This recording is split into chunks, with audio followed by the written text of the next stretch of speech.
what it used to be. I think now you see a lot more collaboration, a lot more support from one another, even from our animal control. Not so much in the rural areas, we got them to work on, but in the city of Austin, it's getting there. I just don't know what the answer is, and I think that, yeah, sometimes you have to test something out to see if it's going to work. But right now, putting that in effect, we didn't see our own local animal shelter at one of our biggest pit bull events this year. Because if they showed up to support that while implementing this into their process, then what were they doing? Really? Yeah. So it was kind of sad because then what? Like, right. And guess what we're doing? We're pulling dogs from them. Yeah. Because we don't want to hurt that relationship. Trust me, we could pull dogs from everywhere else, but we want to support our local community too. So yeah, we might pull one from Timbuktu, but we're also going to go and we're going to pull one from our local shelter. But it's kind of like,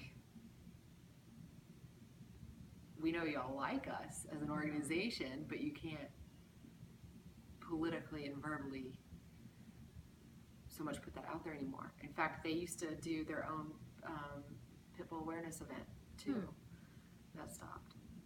And I think that's kind of sad because, like, I get that there's so much argument to come back at that,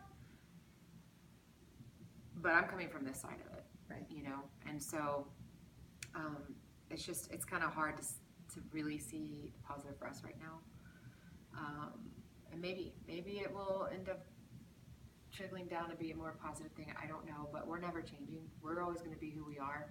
We're always going to support the breed, and we're not changing their names. They are what they are. We just don't have to put a negative name with it. Right.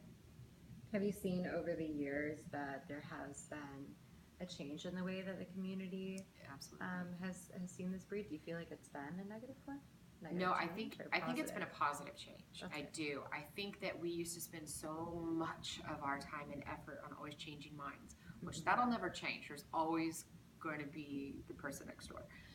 That will never change. But I feel like we've made such a big movement in Austin that most of the time of the people I talk to, I don't have to sit there and defend the breed anymore. Right. I do some. That doesn't mean I don't. There's still a lot of uneducated people, and some are just plain idiots. It doesn't matter what you tell them. But the ones that are actually willing to listen but just uneducated, like, those are the ones we still want to reach out to. But you know, I think that there's other issues too that we face now that we have to really kind of refocus our efforts on, and that's like BSL and breed specific legislation. And because, okay, great, we're changing the minds. Now everyone wants a dog. Well, guess what? They can't keep them. So what do we just do?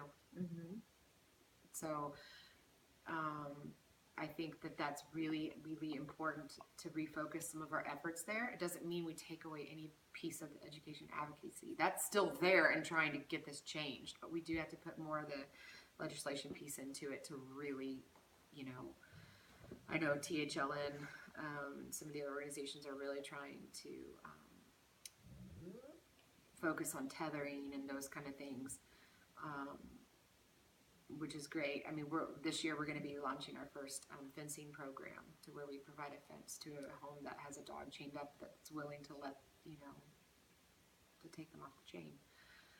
So we're implementing some new programs this year. Yeah. I love that. When did that start, the fencing program? We just had our board retreat and said 2017, here we come. We want to do something different, and that's what we already kind of were working on that, but not putting it out there. We're more or less doing research. So, how big of an issue is that in and around Austin? Tethering? It's huge. It's huge. Yeah. So most people. Not so. It is in Austin. It for sure is in Austin, but it's really on the rural ends of town, and a lot on the east side, and even the east side's demographic is changing a lot. That used to be really our main focus, and it still is a big part. But we definitely have to hit the outskirts too. I mean, here in Leander, I mean, I've had to call in many people that leave them up on their chains for 24 hours, 7 days a week. And, you know, believe it or not, like, you might get mad at someone calling that in, but guess what? If they really care about their dogs, they'll do something and to keep them. And believe it or not, it took probably 3 calls to this people down the street. Lo and behold, they put a cheap one up, and it was like, we just ran to Home Depot, but